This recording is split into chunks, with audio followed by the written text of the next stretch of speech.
बिस्मिल्लाहिर्रहमानिर्रहीम। अस्सलाम वालेकुम स्टूडेंट्स। आई होप कि आप लोग बिल्कुल ठीक ठाक होंगे, खैरियत से होंगे। तो आज का हम लोगों का जो टॉपिक है उसका नाम है जी बोहर एटॉमिक मॉडल।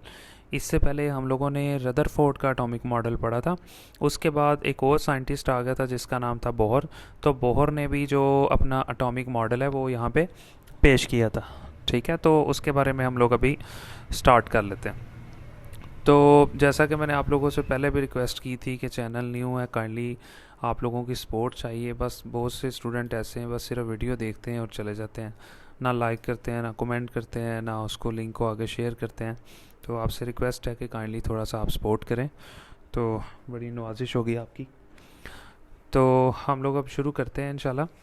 सबसे पहले बोहर एटॉमिक मॉडल थ्योरी पढ़ने से पहले सबसे पहले मैं आपको थोड़े से कॉन्सेप्ट बता दूं कि दो मॉडल आए थे एटम के। एक रदरफोर्ड ने दिया था, ठीक है, और एक बोहर ने दिया था। रदरफोर्ड का जो मॉडल था उसमें कुछ डिफेक्ट्स थे, वो हम लोगों ने अभी पढ़ने हैं। लेकिन मैं आज आपको बोहर का एटॉमिक मॉडल पहले पढ़ा देता हूँ। बोहर ने सबसे पहले ये कहा था कि एटम जो है ना, एटम के दरमियान में सबसे पहले उसने ये कहा था जी न्यूक्लियस होता है। फिर उसने ये कहा कि एटम के दरमियान में न्यूक्लियस होता है, और उसके बाहर उसने कहा कि जी न्यूक्लियस के बाहर जो है ना शेल्स होते हैं। और उसने शेल्स को शेल्स नहीं कहा, शेल्स का एक और नाम रखा और उसका नाम था इनर्जी लेवल। शेल्स का दूसरा नाम जो उसने रखा उसका नाम था इनर्जी लेवल।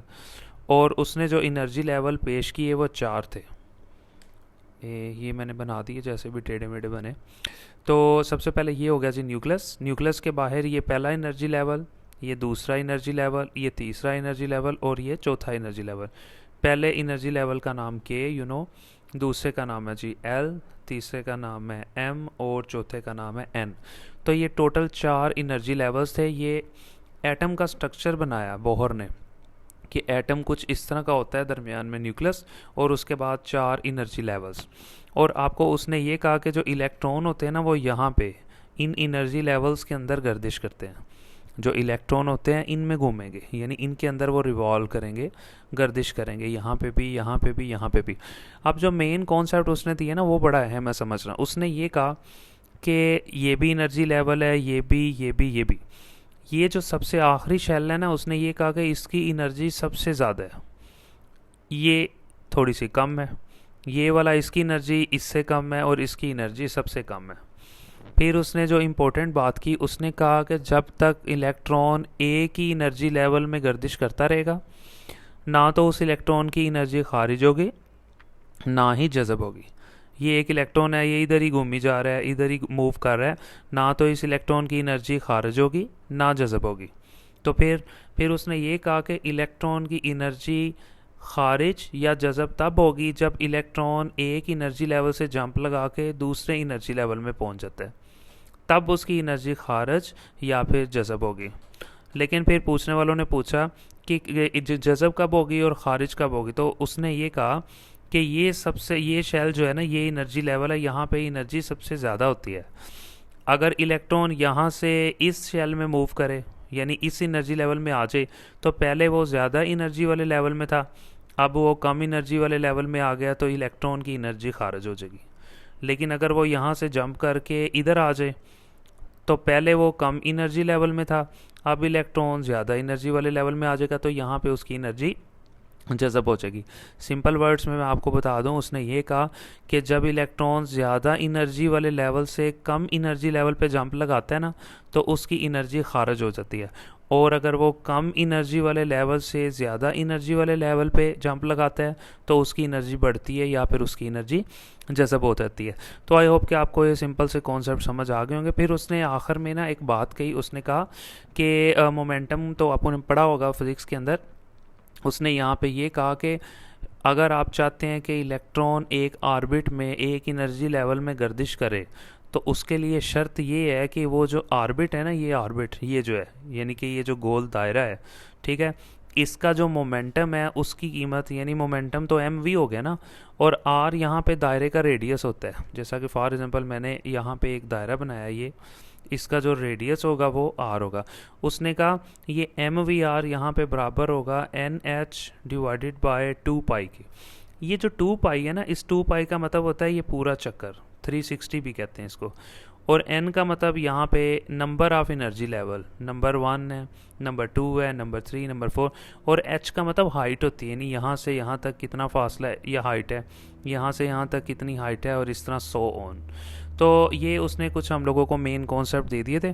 तो फिर उसने एक और बात कही कि जो हाइड्रोजन है ना, हाइड्रोजन हाइड्रोजन एक छोटा सा एटम है, उसके जो प्रोटॉन है वो सिर्फ एक ही है। तो अगर उसका प्रोटॉन एक है, तो मैंने आपको आगे भी बताया था कि जितने प्रोटॉन होते हैं उतने ही इलेक्ट्रॉन होते हैं। एक ही प्रोटॉन है, एक ही इलेक्ट्रॉन है। तो उसने कहा कि यहाँ पे जो रेडियस बनेगा, यानी यहाँ से लेके यहाँ तक जो रेडियस बनेगा, जिसे एच भी कह सकते हैं, बिल्कुल छोटा सा होगा, बिल्कुल सिंपल सा होगा, बिल्कुल छोटा सा होगा। तो ये उसने यहाँ पे कुछ डिटेल हम लोगों को दी है जो कि आपको समझ आ गई होंगी। यहाँ पे उसने ये भी कहा है कि हर एनर्जी लेवल की जो एनर्जी है उसकी क्वांटाइज है। क्वांटाइज का मतलब हर एनर्जी लेवल की जो एनर्जी है उसकी क्वांटिटी है। इसकी क्वांटिटी कम है, यहाँ पे क्वांटिटी ज़्यादा है, यहाँ पे और ज़्यादा है, और यहाँ पे मज़ीद ज़्यादा है। तो आई होप आपको ये कॉन्सेप्ट समझ आ गया होगा। तो बोहर मॉडल की हम लोग जी यहाँ से रीडिंग करना शुरू कर देते हैं। यहाँ जो आपको बोहर मॉडल में ये ऊपर चीज़ें दी हुई हैं, यहाँ से आपने कुछ भी नहीं करना, ठीक हो गया। सिर्फ यहाँ पे एनर्जी लेवल्स के बारे में बताया हुआ कि एनर्जी लेवल्स है क्या। तो वो मैंने आगे भी आपसे डिस्कस किया था कि एनर्जी लेवल किसे कहते हैं, जहाँ पे जो ऑर्बिट्स हैं, ठीक है, वो रिवॉल्व करते हैं, ठीक है, घूमते हैं, ठीक है, उन ऑर्बिट्स को एनर्जी लेवल्स कहते हैं, ठीक है। जैसा कि उसने ये कहा यहाँ पे, the energy of a revolving electron is quantize. उसने कहा है जो एनर्जी होती है ना रिवॉल्विंग इलेक्ट्रॉन की, रिवॉल्विंग इलेक्ट्रॉन का मतलब कि वो इलेक्ट्रॉन जो घूमते हैं, ठीक है, शेल्स में, उनकी एनर्जी क्वांटाइज है। क्वांटाइज का मतलब उनकी क्वांटिटी होती है। As it revolves only in orbits, क्योंकि वो जो इलेक्ट्रॉन है वो रिवॉल्व करते हैं सिर्फ उन ऑर्बिट्स के अंदर, ठीक है, जिनकी एनर्जी क्या होती है, फिक्स होती है। यानी कि इसकी भी फिक्स है, इसकी भी फिक्स है, और इसी वजह से इनको क्या कहते हैं, एनर्जी लेवल्स। ये डेफिनेशन हो जाएगी एनर्जी लेवल्स की। अगर आपसे वो पूछता है कि जी एनर्जी लेवल्स की डेफिनेशन क्या है, ठीक है, तो आप वो यहाँ से यहाँ तक लिख सकते हैं, ठीक है, यहाँ पे कोई इशू नहीं है। अच्छा जी, उसके बाद यहाँ पे जो सबसे मेन इंपॉर्टेंट बात है, वो बहुत कम पूछता है एनर्जी लेवल की डेफिनेशन। जब भी आपसे पूछता है तो बोहर का एटॉमिक मॉडल लॉन्ग में आ जाता है, उसके पास्टुलेट्स पूछता है, ठीक है, पास्टुलेट्स के बारे में वो पूछता है कि जी इसके पास्टुलेट्स क्या हैं। सबसे पहले उसने ये कहा, जैसा कि मैंने आपको बताया, कि जी hydrogen atom consist of a tiny nucleus. जो हाइड्रोजन का एटम है उसका छोटा सा न्यूक्लियस होता है, एंड इलेक्ट्रॉन्स आर रिवॉल्विंग, और इलेक्ट्रॉन जो है ना रिवॉल्व करते हैं in one of circular orbit. एक ही उसका सर्कुलर ऑर्बिट होता है, ठीक है, जिसका रेडियस आर होता है अराउंड द न्यूक्लियस। ये देखें जी, ये डायग्राम है, एक ही इलेक्ट्रॉन है जो रिवॉल्व कर रहा है, ठीक है, और ये उसका जो रेडियस है वो आर है। सिंपल, हर दायरे का रेडियस आर होता है, जैसा कि मैंने आपको बता दिया। दूसरा पॉइंट, तीसरा पॉइंट बहुत इंपॉर्टेंट है, चौथा भी बल्कि, उसने कहा each orbit has a fix energy that is quantize. ये भी मैंने आपको बता दिया कि हर ऑर्बिट की एनर्जी फिक्स है, इसकी एनर्जी फिक्स है, इसकी एनर्जी फिक्स है, और इस एनर्जी को हम क्वांटिटी में मेजर कर सकते हैं मैथ की ज़बान में। फॉर एग्जांपल मैं कहता हूँ इसकी एनर्जी 50 है, इसकी एनर्जी 40 है, मैं फ़र्ज़ कर रहा हूँ, इसकी एनर्जी 30 है, इसकी एनर्जी 20 है, इस तरह से। As long as electron remain in a particular orbit.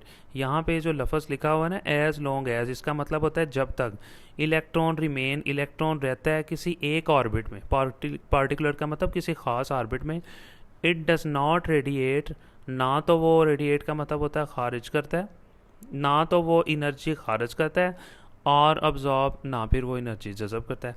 उसने कहा इलेक्ट्रॉन जब तक किसी एक ऑर्बिट में रहता है, ना वो एनर्जी खारिज करता है, ना वो एनर्जी जज़ब करता है। तो कब करता है एनर्जी खारिज या जज़ब, ये भी आपको बताया।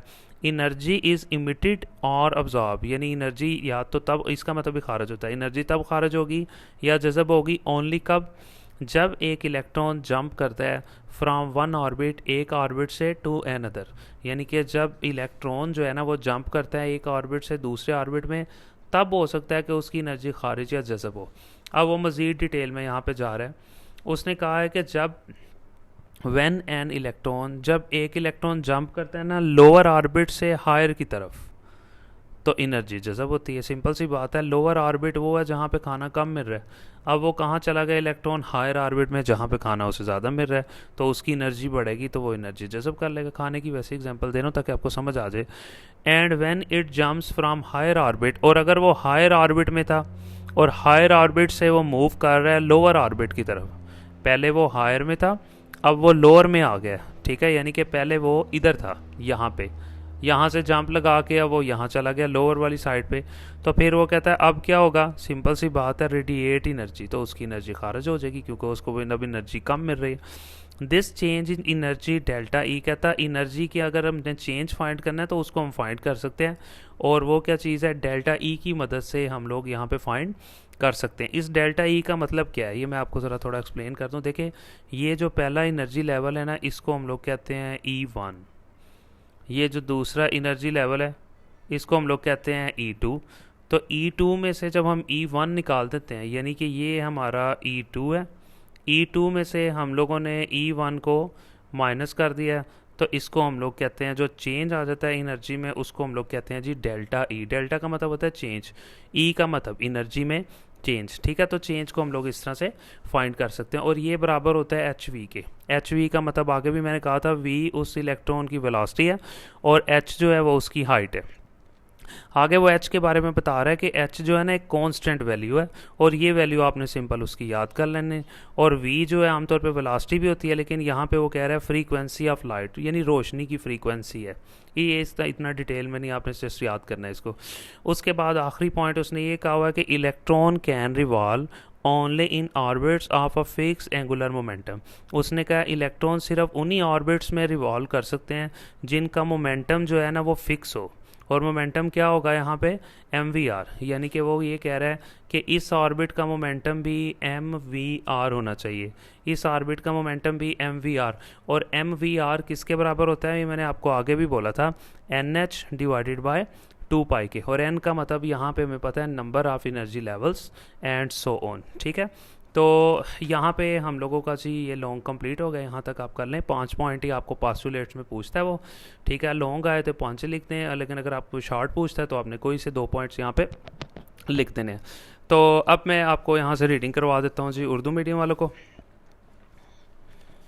तो उर्दू मीडियम वालों का भी बड़ा ईजी है, सिंपल जो है ना मैंने आपको उस तरह से करवा दिया।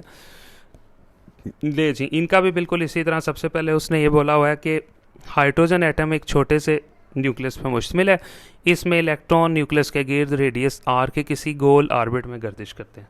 बिल्कुल ये मैं अभी आपको समझा के आया हूँ कि ये एक छोटा सा न्यूक्लियस है, ठीक है, और इसका एक ही ऑर्बिट है, और ये हाइड्रोजन है, ठीक है, और यहाँ पे एक प्रोटॉन है और एक इलेक्ट्रॉन है, और एक इलेक्ट्रॉन है जो एक ही ऑर्बिट में घूमता रहता है, और उसका रेडियस बिल्कुल छोटा सा होता है क्योंकि ये ऑर्बिट एक ही है ना। फिर वो ये कह रहा है हर ऑर्बिट की एक मखसूस एनर्जी है जो कि क्वांटाइज है। ये भी आपको मैंने बताया कि हर ऑर्बिट की एनर्जी फिक्स है, इसकी भी फिक्स है, इसकी भी, इसकी भी। फिर जब तक एक इलेक्ट्रॉन किसी मखसूस ऑर्बिट में रहता है ये एनर्जी खारिज या जज़ब नहीं करता। एनर्जी जज़ब या खारिज सिर्फ इस वक्त होती है जब इलेक्ट्रॉन एक ऑर्बिट से दूसरे ऑर्बिट में जाता है। ये मैंने आपको सारी बातें बता दी हैं कि इलेक्ट्रॉन जब तक एक ही ऑर्बिट में रहेगा, फॉर एग्जांपल वो इसमें घूमी जा रहा है, तो ना एनर्जी खारिज होगी ना जज़ब होगी। कब एनर्जी खारिज या जज़ब होगी, जब वो मूव करता है, ठीक है, एक जगह से, मतलब एक ऑर्बिट से जब वो दूसरे ऑर्बिट में छलांग लगाता है तो तब एनर्जी खारिज या जज़ब होती है। फिर वो कह रहा है जब इलेक्ट्रॉन कम एनर्जी वाले ऑर्बिट से ज़्यादा एनर्जी वाले ऑर्बिट में जाता है तो एनर्जी जज़ब होती है। देखिए ना, पहले इलेक्ट्रॉन इधर घूम रहा था इस ऑर्बिट में, अब वो यहाँ आ गया तो जाहिर है यहाँ उसकी एनर्जी ज़्यादा हो जाएगी ऑटोमेटिकली। फिर वो कह रहा है जब इलेक्ट्रॉन ज़्यादा एनर्जी वाली ऑर्बिट से कम एनर्जी वाले ऑर्बिट में आता है, यहाँ पे ज़्यादा थी उसकी एनर्जी, यहाँ से छलांग लगा के वो इधर आ गया तो अब उसकी एनर्जी कम हो जाएगी, तो एनर्जी उसकी खारिज हो जाएगी। एनर्जी की तब्दीली को डेल्टा ई की मदद से हम लोग फाइंड कर सकते हैं। डेल्टा ई का मतलब एनर्जी के अंदर तब्दीली। एनर्जी, ये जो पहला एनर्जी लेवल है इसे कहेंगे E1, ये होगा E2। तो इन दोनों में कितनी एनर्जी का, यानी इलेक्ट्रॉन यहाँ से अगर यहाँ जंप लगाता है तो एनर्जी कितनी बढ़ी या कम हुई, तो वो कहता है E2 में से E1 माइनस कर दो तो डेल्टा ई आपके पास आ जाएगा। और डेल्टा ई हमें क्या बताता है, एनर्जी में बदलाव क्या है, कितनी एनर्जी में चेंज आया। और ये दोनों वैल्यूज़ बराबर होती हैं जी एच वी के। एच भी बता दिया था मैंने, वी भी। एच की कीमत उसने यहाँ पे दी हुई है, जस्ट याद कर लेनी है।